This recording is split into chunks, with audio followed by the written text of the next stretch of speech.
पारस सरकारलाई पनि जसरी दुष्प्रयास गरिएको छ यदि फेरि पनि कर्के आँखाले हेरियो भने त्यसको गर्दन छिनाल्न पनि हामी सक्छौँ एमसीसी खारेज हुनुपर्छ खबरदार यदि एमसीसी ल्याउने प्रयास गरियो भने हामी कुनै पनि नेतालाई छोड्दैनौँ र डिजाइन अन्तर्गत उनलाई चाहिँ अलोकप्रिय बनाउन अनेक प्रकारको चाहिँ छदम कामहरू भयो भनेर त आज त म होइन आज उनै बोलिरहेका छन्। पारस शाह म राजा बन्दिनँ, म चाहिँ यो पूर्वीय दर्शनको अध्ययन गर्दैछु, म साधना गर्छु, म राजा हुन जन्मिएको होइन, मलाई राजपाटसँग मतलब छैन भनेर उनी एउटा सर्वसाधारण भएको अवस्था हो। त्यो यो राष्ट्र कमजोर गर्ने जो एउटा ग्रान्ड डिजाइन छ नि त्यो अन्तर्गत यो काम भएको म देख्दछु। त्यो ट्राफिकले रोक्नु पर्थ्यो, रोक्यो ठिक छ, रोकेपछि उसको काम के हो भने हेलमेट लगाएर मात्रै चलाउन पाइन्छ, हेलमेट मगाउनुहोस्, चल होइन भने गाडी लिइराख्नुहोस्।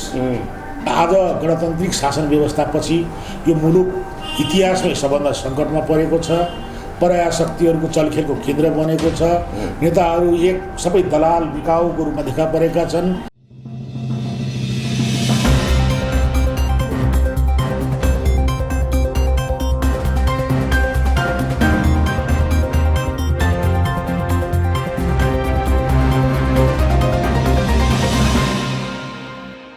दर्शकबिन स्वागत छ। यतिखेर हामीसँग कुराकानी गर्नको लागि राष्ट्रवादी नेता शेखर जङ राईमाझी हुनुहुन्छ। सर, यहाँलाई स्वागत छ। धन्यवाद। आराम हुनुहुन्छ? ठिक छु। अहिले सडकमा यो एमसीसीको विरुद्ध चर्का नाराबाजी सुरु हुन थालेका छन्, तपाईँले चाहिँ कसरी हेर्नु भएको छ? यो एमसीसीको विरोध गर्नै पर्ने आवश्यकता किन, के भन्नुहुन्छ? प्रश्नको लागि धन्यवाद छ। हजुर, यो जुन एमसीसी छ नि यो चाहिँ नेपालको हितलाई भन्दा तपाईँको चाहिँ यो अमेरिकन आफ्नो हितमा आएको छ। हजुर हजुर। र यसको दुईवटा प्रष्ट रूपमा देखिन्छ। यो प्रोजेक्ट जुन स्थलगत छनौट भएको छ नि, जुन बिआरआई अन्तर्गत हाम्रो जुन केरुङ सिगासे जो रेलवे छ त्यसको त्यही एरियामा यो प्रोजेक्ट आएको छ। जबकि हाम्रो यत्रो पूर्व मेचीदेखि पश्चिम महाकाली धेरै ठाउँहरू छन् नि, ती ठाउँमा नआएर त्यही ठाउँमा आउनुपर्ने कारण के त?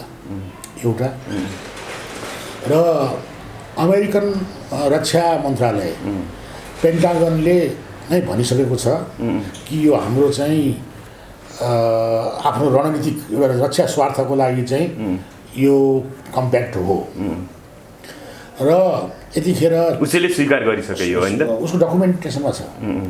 र चीनले आज जो प्रगति गरिरहेको छ, जो उन्नति गरिरहेको छ त्यसलाई साइजमा गर्नलाई त्यसलाई रोक्नको लागि चाहिँ तिब्बत मामलालाई उछाल्नको लागि यो आएको छ। र यसले चाहिँ के देखिन्छ भने साँडेको जुदाई बाछाको मिचाइ। आखिर यहाँ चाहिँ त्यो प्रोजेक्ट आइसकेपछि त्यो रणसङ्ग्राम त्यो जुदाई चाहिँ यहाँ हुन्छ नि, त नेपालीले बेकारमा के दुःख पाउने? त्यसकारण यो जुन 56 अरब रुपियाँको सहयोग छ, यो 56 अरबको सहयोगले 56 खरबको नोक्सानी गर्ने गरेर आएको छ। त्यसकारण यो बिल्कुल जो यहाँ संशोधनको कुरा गरिरहेका छन् साथीहरूले, भीमरावलजीहरूले, यो संशोधन होइन, यो खारेजी नै हुनुपर्छ। यो संशोधन भएर पनि आखिर प्रोजेक्ट त्यहाँ हुन्छ होइन, त्यसले चाहिँ बिआरआईलाई समस्या ल्याउँछ होइन, कन्फ्लिक्ट आउँछ नि। त हामीलाई चाहिँ यो यिनीहरूको लडाइँको चाहिँ केन्द्र, लडाइँको चाहिँ जग या किन बनाउने? यसलाई चाहिँ त्यसो भए यो नेपाललाई, हाम्रो देशलाई चाहिँ रणभूमि बनाउने प्रयास हो यो। टोटल्ली प्रयास उनीहरूको आफ्नो हितको लागि छ, जो परिणाम चाहिँ नेपालीले भोग्न पर्छ। त्यसकारण मैले जहिले पनि भन्ने गरेको छु, यो 56 अरब लिएर 56 खरबभन्दा ठुलो नोक्सान हुने प्रोजेक्ट किन ल्याउने भनेर मैले बारम्बार भन्ने गरिरहेको छु। त्यही त, तर समर्थकहरूले त यसरी भन्छन् नि त, सडक बनाउने, जलविद्युत विकास गर्ने, प्रसारण लाइनहरू विस्तार गर्ने र नेपालको विद्युतै निर्यात हुने खालको यो योजना छ, यो बृहत्तर राष्ट्रिय हितको परियोजना हो भन्छन् नि त। फेरि होइन, ठिक छ त, तपाईँको यो प्रोजेक्ट चाहिँ त्यहाँ किन ल्याउने त? अरुणमा ल्याउँ, पश्चिम सेतीमा ल्याउँ, हाम्रो अरू पनि ठाउँ छ नि जहाँनिर बिआरआईले आफ्नो प्रोजेक्ट बनाएको छ, त्यही ठाउँमा यो प्रोजेक्ट आउनुको कारण के? किन त्यहाँ जुदाउने? बुझ्नु भएन? एक त त्यो हो। अर्को कुरो फेरि के छ भन्नुला भने यसका जो शर्तहरू छन्, कन्डिसनहरू छन् नि, तपाईँको चाहिँ यो काम गर्दाखेरि उसको कानुनसँग बाजियो भने तपाईको चाहिँ हाम्रो संविधान लागू नहुने, हाम्रो ऐन कानुन लागू नहुने, उसको लागू हुने हैन चाहिँ नेपालको संविधानभन्दा माथि होइन त? नेपालको संविधानभन्दा माथि बसेर काम गर्यो भने भोलि यिनीहरूले गलत काम गर्यो भोलि चाहिँ एमसिसीको कुनै स्टाफले हाम्रो राष्ट्रपतिलाई मारिदियो भने प्रधानमन्त्रीलाई मारिदियो भने पनि हामीले कारबाही गर्न उसलाई पाउँदैनौँ। अडिटिङ पनि उसैले गर्ने भन्ने कुरा। त्यो त अडिटिङ पनि उनीहरूको हामीले हेर्नै नपाउने। तर यसो भनिरहँदा यहीँ भनिरहँदा जस्तो कुनै पनि देशले अथवा कुनै पनि व्यवसायी एउटा जसले नाफा कमाउन चाहन्छ उसले त आफ्नो लगानीको सुरक्षा त खोज्छ होला नि त। त्यही हिसाबले एकछिनको लागि 56 अर्ब भने सानो रकम त होइन होला, तर त्यति धेरै ठुलो त्यो भन्नाले हल्ला गरे जस्तो पनि ठुलो होइन, तर एक ढङ्गले ठुलै होला होइन। त्यही हिसाबले उसले लगानीको सुरक्षाको लागि यी प्रावधानहरू राखेको होला नि त। 56 अर्ब म किन खोलामा बगाउन चाहन्छु र त्यसबाट मैले केही बेनिफिट पाउनु पर्यो भन्ने होला नि त अमेरिकाको। होइन, हाम्रो सरकारलाई विश्वास नगर्ने हो भने किन आउनु होइन र? लगानीको वातावरण त सुरक्षित तबको त बन्दोबस्त त गरिदिनु पर्ने, सुरक्षा ग्यारेन्टी नेपाल सरकारले गरिदिनु पर्यो। एक त जुन यो प्रपोजल जहाँको लागि भनेर आएको छ त्यो ठाउँ चयन नै गलत छ, उचित भएन होइन। जस्तो मैले अहिले भने नि अरुणको लागि आओस्, पूर्व पश्चिमै त्यसलाई एक्सपेन्सन गर्नको लागि आओस् होइन। अब तपाईँको बिजुलीकै लागि हो भने पनि पश्चिम सेतीको लागि आओस्, कर्णालीको लागि आओस्, ठाउँ त अरू पनि छ नि। जनतालाई भनिदिनुहोस् यो के को लागि हारेछ, फेरि दोहोऱ्याइदिनुहोस्। अघि पनि भन्नुभयो टोटल्ली चीनको जो ग्रुप छ त्यसलाई इन्काउन्टर गर्नलाई, तिब्बत मामलालाई उछाल्नलाई चाहिँ यो त्यो उद्देश्य लिएर आएको छ भन्ने कुरा। कहाँ लगानी हुँदैछ, कहाँ लगानी हुँदैछ यो तपाईँको चाहिँ नुवाकोटमा चाहिँ तपाईँको जो उसको स्टेसन यो जुन प्रसारण लाइनको नुवाकोट भनेको छ, हाम्रो त्यो रेलको भने त्यही पोइन्ट छ, एउटै पोइन्टमा एकै ठाउँ जुदाउनु खोजे जस्तो देखियो। सिधै बिआरआईले चाहिँ आउनु बित्तिकै त्यसलाई क्यालकुलेसन गरेर यो आएको छ नि त्यसै देखिन्छ।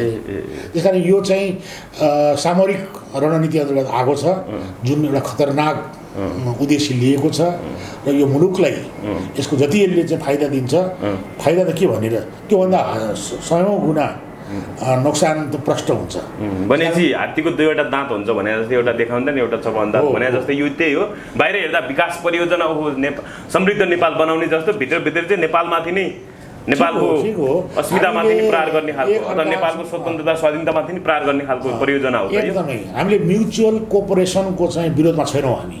आजको संसारमा एक देशले अर्को देशलाई सहयोग नगरिकन अगाडि बढ्न सक्दैन। त्यस कारण हामीले अमेरिकन सहयोगको विरोध गरेको होइन, बुझ्नु भएन? अमेरिकनले साँच्चीकै सहयोग गर्ने हो भने हाम्रा धेरै क्षेत्र, हाम्रा गरिबी निवारणका क्षेत्रहरू छन् होइन, धेरै क्षेत्रहरू छ। र अर्को कुरा संसदबाटै पास गर्नुपर्ने किन होला होइन, त्यो पनि आपत्तिको विषय होला। हेर्नुहोस् यो चाहिँ तपाईँको चाहिँ सुरुमा जहाँ भएको थियो त्यहाँ पनि सफल भएन, श्रीलङ्काले त यसको अस्वीकारै गर्यो होइन। हामी पनि के भन्छौँ भने पार्लियामेन्टबाट गर्नुपर्छ भने त बिल्कुलै त्यो चाहिँ हाम्रो गभर्मेन्टलाई नै विश्वास नगरेको अवस्था हो, बाध्यकारी बनाउन चाहेको। हुन त हाम्रो यतिखेरको चाहिँ यो गणतन्त्रको जो शासन व्यवस्था छ यो व्यवस्था आइसकेपछि हाम्रा नेताहरू गणतान्त्रिक सरकारहरूको साख चाहिँ बिल्कुलै त्यही त सर, म त्यतितिर आउन लाग्दै थिएँ। अब तपाईँले जम्प गरिहाल्नु। मैले भन्नु खोजेको के भने हामी सबैले एक ढङ्गले यो एमसिसीको विरोध गरिरहेछौँ सडकबाट अथवा अन्य निकायबाट, आफ्नो क्षेत्रबाट, तर नेताहरू चाहिँ पास गर्छौँ, पास गर्नै पर्छ भन्ने हिसाबले लागेका छन्। यो भनिरहँदा कि नेताले अब देशै बेच्ने खालको अथवा राष्ट्रिय अस्मितामाथि नै आँच आउने अथवा स्वतन्त्रतामाथि नै आँच आउने हिसाबले पनि त्यस्तो सम्झौता गर्न सक्छ। नेताहरूलाई जनताप्रति माया छैन होला, देशप्रति माया छैन होला, त्यो त देखिएन। यो गणतान्त्रिक शासन भन्ने छ नि, यसमा जुन हामी कहाँ पहिला मोनार्की थियो, जुन दिल्लीमा 12 बुँदे सहमति गरे, त्यो सहमतिले त हाम्रो स्वाधीनता एक प्रकारले गुम भएको अवस्था छ। र आज चाहिँ दिल्लीको मुख हेर्न पर्ने, देशका खास ठुल्ठुला निर्णयहरूमा चाहिँ उनीहरूको मुख हेर्न पर्ने, उनीहरूको सहमति लिनुपर्ने अवस्था जो खडा भएको छ, यो त एक किसिमले पराधीनको अवस्था हो। भनेपछि एउटा कविले भने जस्तै हामी आफै मिल्न नसक्ने, कसैले मिलाइदिनु पर्ने, सबै कुराहरूबाटै गोटी मात्रै बनाउने नेताहरू। सुन्नुहोस् न, अब यो देशभक्तिको कुरो हो, बुझ्नु भएन? जब तपाईँको चाहिँ नेता जो आफूलाई भन्छन् नि, कथित भन्छौँ हामी चाहिँ, ती नेताहरू जब निजी स्वार्थमा जब परिवारभित्रहरू लिन्छन् त हुने यही हो। र आज गणतान्त्रिक शासन व्यवस्थापछि यो मुलुक इतिहासमै सबभन्दा सङ्कटमा परेको छ, पराया शक्तिहरूको चलखेलको केन्द्र बनेको छ, नेताहरू एक सबै दलाल बिकाउको रूपमा देखा परेका छन्। त्यही त नेताहरू यो देशको अस्मिता नरहने गरी सम्झौता गर्न चाहिँ किन चाहेका होला नि त? तपाईँकै परिभाषा उनीहरूको एक त चाहिँ क्षणिक स्वार्थ सत्ता स्वार्थ भयो होइन पद मात्रै चाहियो एउटा पद अहिले जस्तो तपाईँको देख्नुभयो नि त जनमतबाट आएको सरकारलाई विस्थापित गरेर अदालतले कसरी तपाईँको चाहिँ परमादेशको भरमा चाहिँ स्थापित गरेको छ त कि अदालतले प्रधानमन्त्री नियुक्ति गर्ने हो र होइन त्यो भनिरहँदा फेरि केपी ओलीको कदम पनि त संवैधानिक थिएन होला नि त होइन ठिक छ त त्यो त हामीले भनेकै छौँ त संविधान यो संविधान नै चाहिँ लागू हुन सक्दैन यो कार्यान्वयन हुन सक्दैन यो संविधान न नेपालमुखी छ न यो संविधान तपाईँको कुनै पनि सिद्धान्तमा छैन जस्तो संसदीय व्यवस्था भन्छ होइन विभिन्न दुनियाँमा त विभिन्न मोडलहरू छ नि यो कुनै पनि मोडल छैन यो वर्णशङ्कर बुझ्नु भएन यो सबै कुरो चाहिँ छ्यासमेस गर्दाखेरि यसले कुनै पनि सिद्धान्त अनुसार काम गर्न सकेको छैन कुन संविधान चाहिँ आउनुपर्छ त अब हो अब नेपालमा राजा सहितको प्रजातन्त्र 2047 सालको संविधान 2047 सालको संविधान त म ठ्याक्कै भन्दिनँ त्यो चाहिँ ल्यान्डिङ गर्न सकिन्छ त्यसमा र त्यसमा चाहिँ ठुलो परिमार्जन गर्नुपर्छ जस्तो अहिले चाहिँ अब 21औं शताब्दीको चुनौतीलाई स्वीकार गर्नु पर्यो जनताको जनभावना जनचाहना आजको नेपालीले को चाहिँ चाहना के हो त उनको आकांक्षा के हो त त्यसलाई पनि समावेश गरेर हामीले एकदमै पूर्ण तपाईँको चाहिँ डेमोक्रेटिक एकदम पुरा नर्म्स भएको र हाम्रो पहिचान हाम्रो कल्चरलाई एडप्ट गरेको त्यस किसिमको चाहिँ एउटा शासन व्यवस्थाको माग भएको म देख्दछु त्यसरी आउनु पर्यो भन्ने कुरा ल यसो भनिरहँदा जस्तो अघि हामीले एमसिसीको कुरा गऱ्यौँ त्यति धेरै चर्चा गऱ्यौँ तपाईँले पनि राष्ट्र हित विरुद्धका कामहरू हुन्छ एमसिसी परियोजना लागू भयो भने भनेर भन्नुभयो यी कुराहरू बोल्दै आएका छौँ मिडियाले पनि एक ढङ्गले यसको प्रचार गरिरहेको छ तर जनता त यसको विपक्षमा सडकमा त्यति आएको देखिँदैन तपाईँहरू जस्तो राष्ट्र संस्था सहितको प्रजातन्त्र आउनुपर्छ के भनेर व्यवस्था परिवर्तन गर्नुपर्छ भनेर लागिरहनु भएको छ तर त्यति सडकमा त मान्छेहरूको भेट त देखिँदैन नि समर्थन होइन एक त के छ भन्दा पनि यो संविधान अन्तर्गतको जो सङ्घीयता भन्नेहरू छ नि धर्मनिरपेक्षता अब त तपाईँको क्रिस्चियनको पैसाको ओहिरो छ उतापट्टि तपाईँको चाहिँ सङ्घीयताले चाहिँ पुरै देशलाई चाहिँ माफियाकरण बुझ्नु भएन गिरोहको रूपमा चाहिँ गरेको छ गाउँमा तपाईँले चाहिँ व्यवस्थाको विरुद्धमा बोल्नुभयो भने तपाईँलाई सफा पारिन्छ बुझ्नु भएन वडा गाँस छ वडा अध्यक्षले समेत तपाईँको जो घर घरमा सिंहदरबार भनिएको छ नि घर घरमा नेपाली जनतालाई ऋणमा डुबाइएको उहाँहरूलाई अत्यधिक करको चाप बनाएको राज्य कोषको जुन किसिमले चाहिँ वितरण र दुरुपयोग भएको छ नि दोहन भएको छ नि त्यसले एउटा सर्गनाको रूप लिएको छ त्यो सर्गनाले गर्दाखेरि जनतालाई चाहिँ आफ्नो आवाजहरू चाहिँ मुखरित गर्नलाई नै नसक्ने अवस्थामा बनाएको छ त्यसकारण अब म के देख्छु भने राष्ट्रवादी शक्तिहरू युवाहरू जुर्मुराएका छन् र उनीहरू सङ्गठित पनि हुँदैछन् र अन्याय अत्याचार हुन्छ दमन गर्छन् जनताको आवाजमाथि थिचोमिचो हुन्छ भने जनताले विद्रोह गर्छ जनता त्यही त कहिले गर्ने त आवाज त उठिरहेछ मान्छेहरू सडकमा त्यति देखिरहेको छैन समर्थन त्यति देखिँदैन हो सुन्नुहोस् न अब यो के हुन्छ भने कुनै पनि तपाईँको चाहिँ बल प्रयोगको जो चाहिँ मतलब कार्यक्रमहरू हुन्छ नि त्योभन्दा अगाडि शान्तिपूर्ण कार्यक्रमहरूबाट भएन भने नभएर मात्रै बल प्रयोग भएको भनेर जनतालाई जस्टिफाई त गर्नुपर्ने हुन्छ नि होइन त्यसकारण यो शान्तिपूर्ण तपाईँको सङ्घर्षको चाहिँ करिब अवधि सकिएर अब देशमा चाहिँ विद्रोह सुरु हुन्छ भन्ने मैले चाहिँ देखिरहेको छु छिट्टै हुन्छ होला अब त्यही त अब बल प्रयोगको जताततै म त्यो देखिरहेको छु एउटा मात्रै समूह होइन विभिन्न समूहहरूले तयारी गरेको र जनताहरू पनि हामीहरूलाई पनि भन्छन् देशभरिबाट फोन आउँछ कि कहिले हामी चाहिँ जाग्नु पर्यो कहिले आउनु पर्यो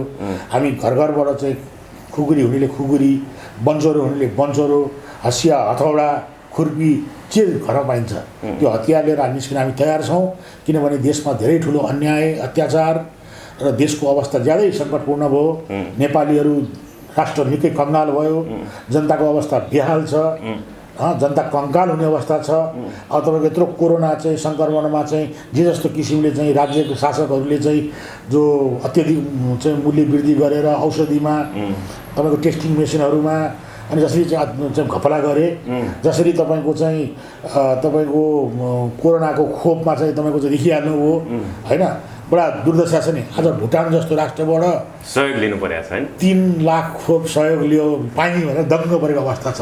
यो दुर्भाग्यपूर्ण अवस्था हो।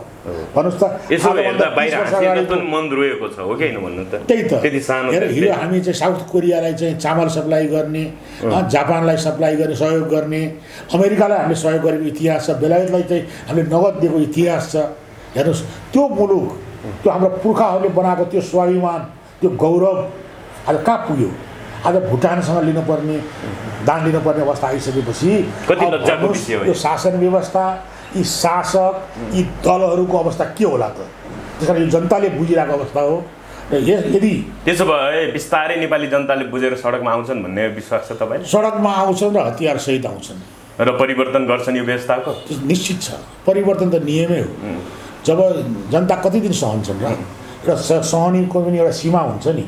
जब त्यो सहनशीलताको बाँध टुट्छ नि, त्यो बेलामा जनताहरू आँधी तुफान बाढीहरू आए जस्तो गरेर जनता चाहिँ सडकमा हात हतियारसहित ओर्लन सक्ने अवस्थामा देख्छु। शेखरजङ सरलाई के लाग्छ कति समयपछि राजतन्त्र पुनर्बहाली होला यसो अनुमान? अब यो त ठ्याक्कै अब ज्योतिषी जस्तो यो दिन भन्न सकिँदैन। तर माहौल चाहिँ तपाईँको क्लाइमेक्स भन्छ कि एकदमै अन्तिम बिन्दुमा छ। मलाई लाग्छ कि सालभरि भित्रै नै परिवर्तन हुनसक्छ भन्ने मैले देखिरहेको छु। केही न केही मुठभेडको स्थिति आएर त्यसले एउटा राजनीति निकास दिन हामीले त शान्तिपूर्ण रूपमा त गोलमेज सम्मेलनको माग गऱ्यौँ। सम्पूर्ण चाहिँ पोलिटिकल एक्टरहरू जो हाउसमा भएको नभएको होइन, जङ्गल गएका जति पनि छन् नि, सबलाई एक ठाउँमा ल्याउँ र यो देशको वास्तविक समस्या के हो त्यसको निर्क्युल गरौँ, पहिचान गरौँ। यो तपाईँहरू चाहिँ जुन नक्कली समस्याहरू खडा गर्नुभएको छ र जनतालाई जो चाहिँ तपाईँको भ्रम बनाएर जो जति पनि घपला गर्ने, लुट्ने जो प्रपञ्च चाहिँ गरेर देश लुट्ने प्रपञ्च भइरहेछ, यसले त देश बन्दैन। त्यही त यसो भनिरहँदा नि जस्तो आज हिजो एक्लै राजाले लुट्थ्यो भने आज 9-10 हजार जनताका छोराछोरी अथवा प्रतिनिधिहरूले लुटेका छन्। के भएर जनताले खान पाएका छन् पनि भन्छन् नि त गणतन्त्र समर्थकहरूले। अर्को कुरा तपाईँले सँगसँगै अलिकति भन्नाले अलिक कुर जस्तो छ भने राजतन्त्रमा झन् त्यो अलिकति झन् कुर जस्तो शासन हुन्छ, अलिकति स्वतन्त्रतामाथि हनन हुन्छ, मानव अधिकारहरू त्यति प्रत्याभूति हुँदैन भन्छन् नि त समर्थकहरू। होइन, त्यो चाहिँ विरोधीले भन्ने कुरा हो। हामीले त्यो कुरुर राजतन्त्र, त्यो अलौकिक राजतन्त्र, निरङ्कुश राजतन्त्रको भनेकै छैनौँ। राजा स्वयमै कहिले पनि उनी अलोकतान्त्रिक थिएनन्। हिजो पनि जब यो देशमा 17,000 चाहिँ नेपालीहरूको रगतको होली खेलिएको थियो, कयौँ दिदीबहिनीहरू चाहिँ तपाईँका चाहिँ अफ्रिकाका चाहिँ डान्स बारहरूमा अस्मिता लुटाएर चाहिँ बाँच्न परेको अवस्था छ। इराकमा दाजुभाइहरू चाहिँ गोली खाएको अवस्था छ। कयौँ यहाँ चाहिँ तपाईँको चाहिँ बालबालिकाहरू टुरा भएका थिए, कयौँ दिदीबहिनीहरू विधवा भएका थिए। त्यो अवस्था भइसकेपछि राजामाथि चाहिँ दबाब थियो कि कुर्सी गद्दीमा मात्रै बस्ने कि जनताको समस्या समाधान गर्ने।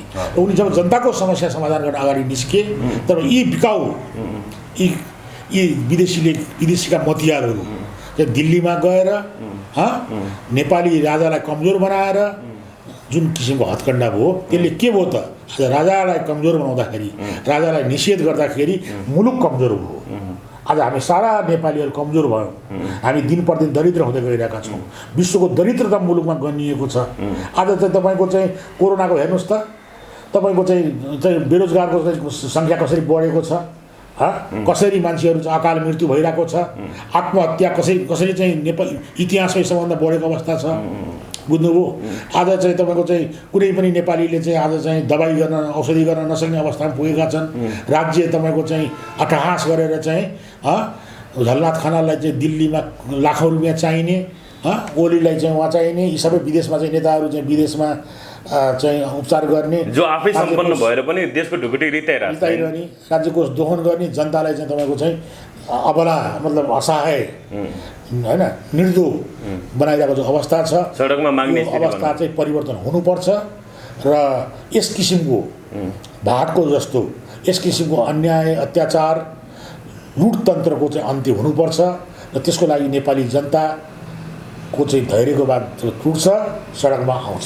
जस्तो अब तपाईँले राज संस्थाको वकालत गरिरहँदा शुक्रबारको घटना हेर्नुभयो होला। पारसा यहीँ महाराजगञ्ज, हामी नजिकै छौँ, त्यही वरपर महाराजगञ्जमा जसरी हेलमेट नलाइकन उहाँले त्यो बाइक चलाउँदा त्यो दुर्व्यवहार भयो तत्तर ममको कुराहरू भयो भन्ने कुरा आएको छ यो घटनालाई तपाईँले कसरी हेर्नुपर्छ हेर्नुहोस् पारस शाहले जो हेलमेट नलाइकन चलाउनु भयो त्यो ट्राफिक नियमअनुसार गल्ती हो बुझ्नु भएन र उहाँलाई मदिरापान पनि गर्नुभएको थियो भन्ने कुराहरू त्यो त गलत कुरा हो अब त्यो बढाइ चढाइ भनिएको छ त्यो ट्राफिकले रोक्नु पर्थ्यो रोक्यो ठिक छ रोकेपछि उसको काम के हो भने हेलमेट लगाएर मात्रै चलाउन पाइन्छ हेलमेट मगाउनुहोस् होइन भने गाडी राख्नुहोस् तपाईँले हेलमेट नलगाएको बापत 200 रुपियाँ तपाईँलाई चाहिँ जरिवाना उसको अधिकार त्यति हो उसले त्यो प्रयोग नगरिकन भारत सरकारको चाबी चाहिँ बन्द गरेर खोज्नु अनि हातमा समातेर चाहिँ चौकीन भन्नु त्यो चाहिँ ग्रान्ड डिजाइन हो पारस शाह माथि चाहिँ तपाईँको धेरै वर्षदेखि उनको व्यक्तित्वलाई तपाईँको कलङ्कित बनाउने र त्यो यो राष्ट्र कमजोर गर्ने जो एउटा ग्रान्ड डिजाइन छ नि त्यो अन्तर्गत यो काम भएको म देख्दछु जस्तो अब यो भनिरहँदा त कतिपय मानिसहरूले के भनिरहेका छन् भने अहिले त यस्तो छ अब सडकमा त्यो एक नम्बरको दादागिरी जस्तो प्रदर्शन गर्छ भोलि उनको सत्ता आयो भने त के होला अब के होला नियम कानुन अथवा ट्राफिक अथवा अन्य नियम कानुन तोड्छन् अथवा भनौँ न एकदम उशृङ्खलता अराजकता बढ्ला नि त भनेर चिन्ता गर्छन् कि हो यो प्रश्नै गलत छ पारस शाह म राजा बन्दिन म चाहिँ यो पूर्वीय दर्शनको अध्ययन गर्दैछु म साधना गर्छु म राजा हुन जन्मिएको होइन मलाई राजपाटसँग मतलब छैन भनेर उनी एउटा सर्वसाधारण भएको अवस्था हो बुझ्नु भएन उनले खरबौँको सम्पत्तिलाई चाहिँ मोह त्याग गरेर एउटा चाहिँ साधुको जीवन एउटा चाहिँ जोगीको जीवनमा चाहिँ उनी छन् बुझ्नु भएन त्यो भनेको चाहिँ एउटा चाहिँ सांसारिक लोभ मोहबाट परित्यक्त अवस्था हो बुझ्नु भएन त्यति महान उनको चाहिँ त्यो काम पनि त नेपालीले हेरिरहेका छन् नि त्यो अवस्थाको मान्छेलाई अझै यो अवस्था गर्ने जब उनी राजपाठमै म बस्दिनँ भनिरहेको अवस्था छ भने उनले शक्तिको प्रयोग गर्छन् उनी यस्तो हुन्छन् भनेर भन्नु भनेको यो मुलुकलाई तपाईँलाई मैले भने यो मुलुकलाई कमजोर बनाउने यो मुलुकलाई समाप्त पार्ने जो एउटा चाहिँ डिजाइन छ त्यो अन्तर्गत यस किसिमको भाष्यहरू चाहिँ मिडियामा भएको छ ल त्यसो भनिरहँदा जस्तो तपाईँहरूले राज संस्था भनिरहँदा ज्ञानेन्द्र अब धीरेन्द्र अथवा युवराजहरू नि त होला नि भोलि सत्तामा आउने अथवा शासन गर्ने ल पारसले शासन गर्ने तर ज्ञानेन्द्रले गर्यो भने त उसको आफ्नो छोरा भएको हिसाबले केही न केही उनले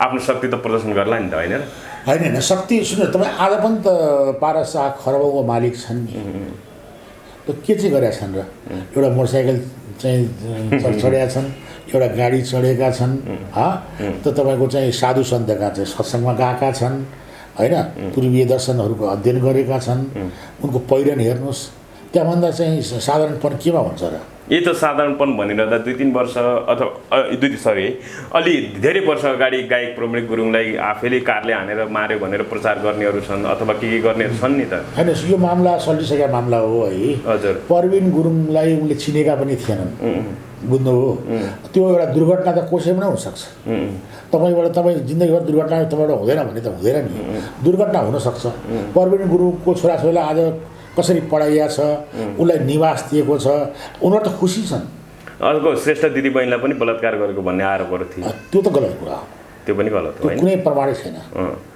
र आरोप त जेल आइदिनु हो नि त त्यो कुनै प्रमाणित कुरा पनि छैन त्यो कुनै कुनै छैन कुप्रचार हो यो त्यसो भए एकदमै मैले मात्रै भने यो कुरा आज चाहिँ कङ्ग्रेसको चाहिँ त्यत्रो चाहिँ तपाईँ अमरेश कुमार सिंहले तपाईँको चाहिँ एमालेका चाहिँ विभिन्न नेताहरूले भारत सरकारमाथि ठुलो अन्याय भएको छ बदनाम गर्नको लागि गरेको उनलाई चाहिँ राज संस्थालाई चाहिँ राजतन्त्रलाई चाहिँ विस्थापित गर्नको लागि र डिजाइन अन्तर्गत उनलाई चाहिँ अलोकप्रिय बनाउन अनेक प्रकारको चाहिँ छदम कामहरू भयो भनेर त आज त म होइन आज उनै बोलिरहेका छन् सत्य त आइरहेको छ जस्तो नि शेखर जङ सर तपाईँहरूले युवराज पनि भन्नाले पारस पनि पूर्व युवराज पनि शासन सत्तामा आउने चाहना व्यक्त गर्नुभएको छैन भन्नु भइरहेछ होइन उहाँले पनि त्यही कुरा राख्नु भएको थियो केही समय अगाडि जस्तो पूर्व राजा ज्ञानेन्द्र शाहले पनि म खासै सत्तामा आउने चाहना छैन भनिरहँदा सडकमा चाहिँ राष्ट्र चाहियो भनेर आवाजहरू उठिरहेका छन् भनेपछि को चाहिँ संस्था चाहिँ अथवा भन्नाले को व्यक्ति चाहिँ भोलि शासन गर्ने एउटा राजाको रूपमा आउँछन् होला त के छ तपाईँहरूको सुन्नु न जहाँसम्म तपाईँले जुन प्रश्न राख्नुभयो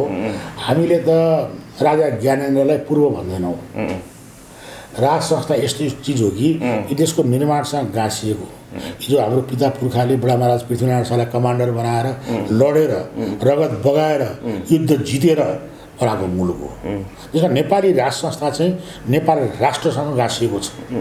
नेपाल राष्ट्र भनेकै नेपालको राजा शाहवंशी राजा पृथ्वीनारायण शाहको वंशज, नेपालको भूगोल, नेपालको संस्कृति, नेपालको भाषा, हैन, हाम्रा चाहिँ राष्ट्रिय धरोहर छ नि, त्यो सबैको समष्टि नै नेपाल राष्ट्र हो भनेर हामी भनिरहेका छौँ। त्यही त राष्ट्र पुनर्बहाली भयो भने भोलि उहाँहरूले शासन गर्न चाहनु भने शासन गर्ने मान्छे चाहिँ को त चाहिन्छ? हामीले त अहिले त राजा नै भइबक्सिन्छ कि उहाँले हिजो गद्दी परित्याग गर्दाखेरि कि म यो मुलुकमै रहन्छु, यो मुलुकको आधारको भार म हमेसा वहन गर्छु भने हुनाले महाराज राजाकै अवस्थामा हो, संविधानको खोस्टमा नलेखिएको, बुझ्नु भएन, राजाको अवस्थामा छ।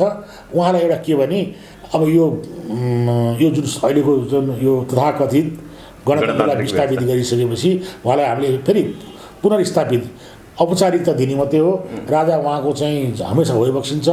वापसी क्रमशः राज परम्परा अनुसार जो नियम छ हिजो पृथ्वीनारायण शाहले लगाइबक्सेको नेपाली परम्परा अनुसार नै हुन्छ। भनेपछि सक्रिय राजतन्त्रकै पक्षमा हुनुहुन्छ उहाँहरू तपाईहरू? होइन, हामी सक्रिय राजतन्त्र भन्दैनौँ। हामी के भन्छौँ भने राजाको प्रत्यक्ष शासन त हुन्छ नि। हामी के भन्छौँ भने सुन्नुहोस् न, राजाको प्रत्यक्ष शासनको पक्षमा राजा नै हुनुहुन्न, हामी पनि छैनौँ। जनताको शासन जनताबाटै हुनुपर्छ। यो 21औं शताब्दीमा हामीले चाहिँ यो युगको चुनौतीलाई हामीले चाहिँ हात गरेर लानुपर्छ। त्यसकारण चाहिँ हामी के भनिरहेको छौँ भने बेलायतको जस्तो हो त राजा रानीलाई सम्मान गर्ने, बेलायतको जापानको जस्तो भन्न सक्नुहुन्छ। त्यसमा पनि अझै परिमार्जन गरेर अझै राष्ट्रलाई कसरी हित हुनसक्छ त्यसतर्फ हामी जान सक्छौँ। भनेपछि राजालाई चाहिँ एउटा अभिभावककै जिम्मेवारी दिने काम चाहिँ जस्तो प्रधानमन्त्री जस्तो प्रधानमन्त्री हुन सक्छ। हाम्रो जो भू राजनीतिक जो अवस्थिति छ, हजुर, कि हाम्रो चाहिँ उत्तर दक्षिणमा विशाल विशाल महाशक्ति राष्ट्रहरू छन्, त्यसको चाहिँ तपाईँको उनीहरूको शक्तिको चाप, उनीहरूको जनसङ्ख्याको चाप पनि हामीलाई पर्छ। त्यसले गर्दाखेरि हाम्रो राष्ट्र बचाउनको लागि, राष्ट्रको सुरक्षाको लागि चाहिँ राजालाई हामीले केही सुरक्षा, केही परराष्ट्रहरूमा अभिभावकीय भूमिका दिनुपर्छ। करप्सन व्याप्त छ अहिले मुलुकमा, देश भ्रष्टाचारमय भएको छ। राज्यका चाहिँ तपाईँको चाहिँ 90% चाहिँ तपाईँको जनताका पैसाहरू चाहिँ लुटालुट भएको अवस्था छ। विकास निर्माण ठप्प छ, बुझ्नु भएन। त यस किसिमको जो भ्रष्टाचार छ यसलाई पनि चाहिँ कतै चाहिँ हामीले राजालाई चाहिँ यो भ्रष्टाचार कन्ट्रोलमा र अभिभावकीय भूमिका त्यहाँ पनि दिन सक्छौँ। त्यसरी जनता र राजाको सल्लाहमा एक आपसी तपाईँको चाहिँ मित्रतामा, मतलब एउटा चाहिँ सौहार्दतामा हामीले चाहिँ नेपाली जनताको चाहना र भावनालाई ख्याल गरेर हामी अगाडि जानुपर्छ भन्ने हाम्रो मान्यता हो। हस्, अब अन्त्यमा केही भन्नुहुन्छ नेपाली जनतालाई यो राष्ट्र संस्था पुनर्स्थापनादेखि एमसिसीको विरुद्धमा सडकमा ओर्लन उत्रन केही भन्नुहुन्छ तपाईँ? दुईवटा कुरा भनिरहेको छु। एउटा चाहिँ एमसिसी खारेज हुनुपर्छ, खबरदार। यदि एमसिसी ल्याउने प्रयास गरियो भने हामी कुनै पनि नेतालाई छोड्दैनौँ। घरमा गएर हामी नेताकोलाई चाहिँ हामी कठालो समातेर जहाँको त्यही ठिक गर्न सक्छौँ। र जहाँसम्म पारस सरकारलाई पनि जसरी दुष्प्रयास गरिएको छ, यदि फेरि पनि पर्के आँखाले हेरियो भने त्यसको गर्दन छिनाल्न पनि हामी सक्छौँ। हस्, धन्यवाद सर, यो महत्त्वपूर्ण समय र संवादको लागि। धन्यवाद। लामै भयो।